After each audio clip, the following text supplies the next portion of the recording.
Salam berjumpa kembali Bapak Ibu Saudara-saudari, teman-teman sekalian, sahabat-sahabatku yang terkasih.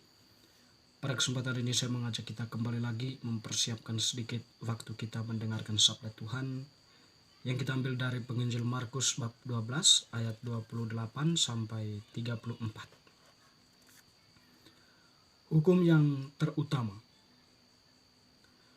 Lalu seorang ahli Taurat yang mendengar Yesus dan orang-orang Saduki bersoal jawab dan tahu bahwa Yesus memberi jawab yang tepat kepada orang-orang itu, datang kepadanya dan bertanya, "Hukum manakah yang paling utama?" Jawab Yesus, "Hukum yang terutama ialah, dengarlah hai orang Israel, Tuhan Allah kita, Tuhan itu esa.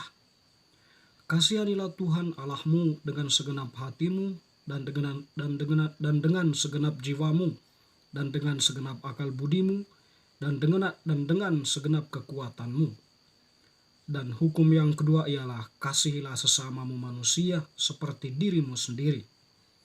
Tidak ada hukum lain yang lebih utama daripada kedua hukum ini." Lalu kata ahli Taurat itu kepada Yesus, "Tepat sekali, Guru. Benar katamu itu, bahwa Dia esa dan bahwa tidak ada yang lain kecuali Dia. Memang mengasihi Dia dengan segenap hati dan dengan segenap pengertian dan dengan segenap kekuatan, dan juga mengasihi sesama manusia seperti diri sendiri adalah jauh lebih utama daripada semua korban bakaran dan korban sembelihan." Yesus melihat bagaimana bijaksananya jawaban orang itu, dan ia berkata kepadanya, "Engkau tidak jauh dari kerajaan Allah." Dan seorang pun tidak berani lagi menanyakan sesuatu kepada Yesus. Demikianlah sabda Tuhan. Terpujilah Kristus. Teman-teman saudara-saudari yang terkasih, penginjil Markus yang kita dengarkan tadi mengisahkan kepada kita bagaimana Yesus menyampaikan kepada para pendengarnya atau kepada orang yang bertanya kepadanya tadi, seorang ahli Taurat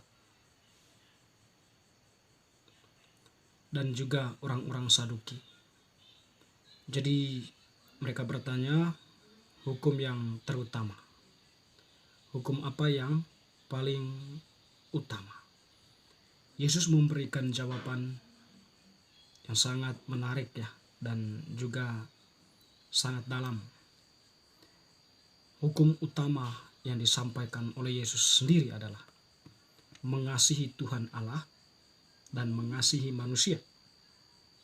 Mengasihi Tuhan Allah tidak hanya di mulut saja, tetapi sebuah kasih yang terungkap, yang bersifat menyeluruh, integral. Singkatnya itu seluruh diri itu harus diarahkan kepada kasih pada Allah. Di mana tadi Yesus mengatakan, "Kasihilah Tuhan Allahmu dengan segenap hatimu, dengan segenap jiwamu, dan dengan segenap akal budimu, dengan segenap kekuatan." Ya kan? Artinya seluruh yang kita punya ditunjukkan kepada Allah dalam hal mengasihi Dia. Tidak mengasihi setengah-setengah, segalanya atau tidak sama sekali, kata Santo Montfort. Tapi Yesus menjawab di sini, segalanya harus diberikan kepada Tuhan. Mengasihi Tuhan dengan seluruh keberadaan diri kita. Tidak hanya berhenti di situ, Tuhan mengatakan, kalau kamu mengasihi Tuhan Allahmu, kamu juga mengasihi sesamamu manusia. Atau hukum kedua ialah, kasihilah sesamamu manusia seperti dirimu sendiri. Kalau kamu mengasihi dirimu sendiri, kasihilah juga orang lain, sesamamu, seperti kamu mengasihi dirimu sendiri. Tidak ada orang yang mau melukai dirinya sendiri tanpa sebab. Tidak ada yang mau mengorbankan dirinya tanpa sebab. Tidak ada yang mau mencederai dirinya. Tapi dia mengasihi dirinya dengan sepenuh hatinya, dengan sepenuh pikirannya, dengan sepenuh pengertiannya tentang dirinya. Demikian pula Tuhan mengatakan, kalau kamu mengasihi Tuhan Allahmu, kamu juga mengasihi sesamamu seperti kamu mengasihi dirimu sendiri. Nah, terungkap di sini ada sebuah simbol salib di sana. Mengasihi Allah tegak lurus ke atas dan mengasihi sesama, palang salib di situ. Mengasihi Allah dan juga mengasihi sesama meskipun harus mengorbankan diri atau meskipun tidak mudah untuk melakukannya. Tapi salib itu adalah simbol penderitaan yang setidaknya menjamin kemuliaan, menjamin kebangkitan, menjamin hidup yang kekal. Teman-teman, saudara-saudari yang terkasih, lebih jelasnya ya, seorang ahli Taurat ya semacam dia itu mempunyai refleksi juga yang mendalam ketika dia mengatakan memang mengasihi dia itu dengan segenap hati dan pengertian dan kekuatan, dan juga mengasihi manusia seperti diri sendiri adalah jauh lebih utama daripada kurban bakaran dan kurban sembelihan. Betul sekali ya. Jadi ketika masanya waktu itu ya, orang itu ya lebih terfokus kepada kurban bakaran dan kurban sembelihan sebagai penghapus dosa. Atau kurban-kurban itu ya dibuat dengan suatu intensi-intensi tertentu. Jadi bagi mereka ya, kurban itu ya penting, sangat penting di atas segala-galanya bagi mereka waktu itu. Tetapi mereka melupakan sesuatu yang substansial, yaitu kasih. Itu tadi, mengasihi Allah dan mengasihi sesama. Jadi kurban bakaran itu ya hanya sebuah ritus. Jadi bagi ahli Taurat tadi itu ya lebih dalam maknanya kalau kita mengasihi Allah itu dan mengasihi sesama. Kita mengasihi Allah dan prakteknya dalam kehidupan nyata yaitu mengasihi sesama manusia. Teman-teman, saudara-saudari yang terkasih, mendefinisikan mengasihi ini ya kita punya konsep tersendiri ya. Subjektivitas kita bisa menyampaikan itu. Tetapi kalau kita berpegang teguh kepada Yesus, kepada ajaran Yesus, mengasihi Allah itu ya terungkap dalam mengasihi sesama. Misalnya Yesus mengajarkan ya mengasihi musuh, mendoakan musuh, dan mengasihi musuh dan mendoakan orang yang membenci kamu. Itu kan luar biasa. Ternyata mengasihi itu ya seperti itu, mempunyai sebuah konsekuensi yang berat ya. Mampu mengasihi musuh. Apabila pipi kirimu ditampar, berikanlah juga pipi kanan. Itulah keadilan kasih.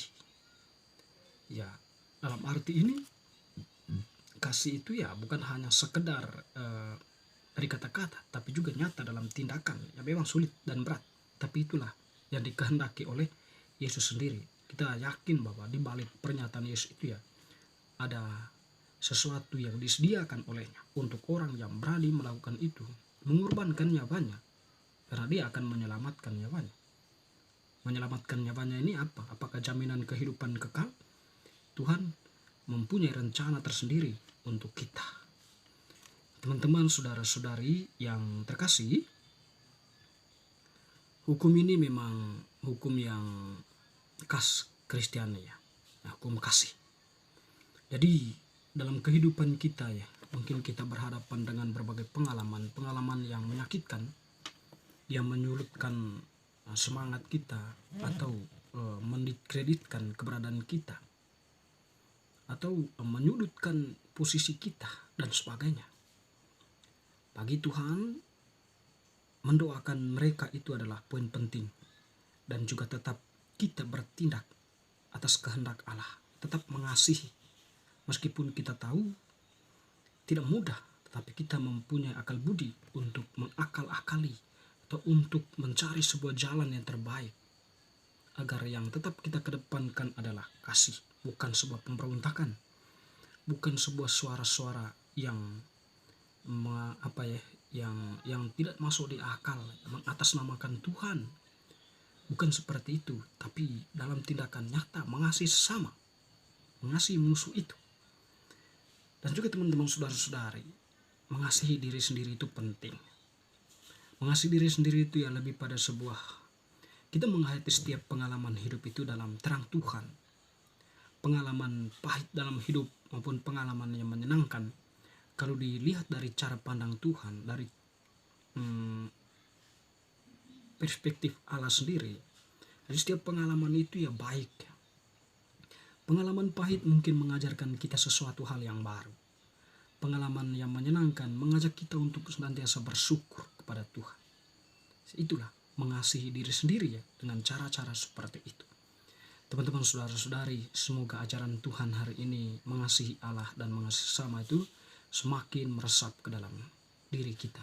Amin.